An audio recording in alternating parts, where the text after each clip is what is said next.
Maglalakad tayo. Exercise muna tayo. Doon ako magpapaaraw. Sabik sa mga araw. Sabik sa araw, hindi sabik sa mga araw. Sabik sa araw, maarawan.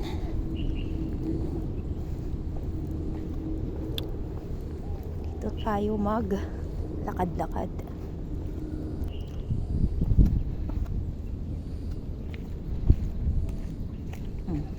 Diyan ako galing.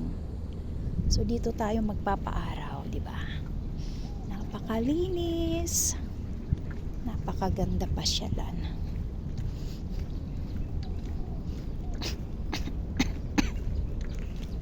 So dito tayo. Ayan, ang ganda oh. Papaaraw ako dito. Ayan, dito tayo magpapaaraw. Dito ang upo. Mga 30 minutes na araw, diba? So tayo lang ako dito para maarawan. At malamig sa loob ng bahay, naka-aircon. Tapos not feeling well pa ako, naku po. Ito yung yung mga aso diyan magpupupo. Diyan, pupunta diyan para mag-ips-ips sila diyan. So mamaya pupunta din ako sa dagat. Diyan, dagat niyan dyan oh. Para mag-grounding. So ako lang dito. Ayan, lang. Diba, ang linis.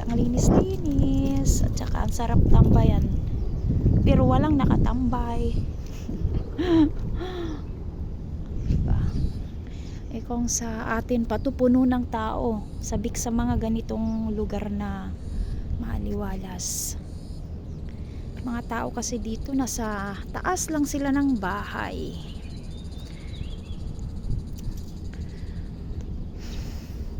Kasi mga busy. Nagtatrabaho, maaga pa lang tumatakbo na, pumasok. Ngayon, ang naiiwan ang mga katulong. So sinong tatambay? Walang tatambay dito sa mga ganito.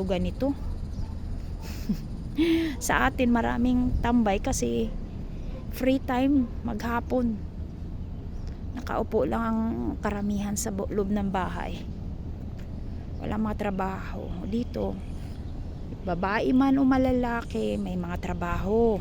Laging nagmamadali.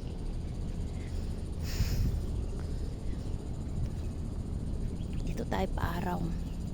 Ganda dito kasi yung araw ngayon hindi masyadong mainit at saka malamig. Hindi masyadong masakit sa balat. Lang siya, parang nakatimpla. Kasi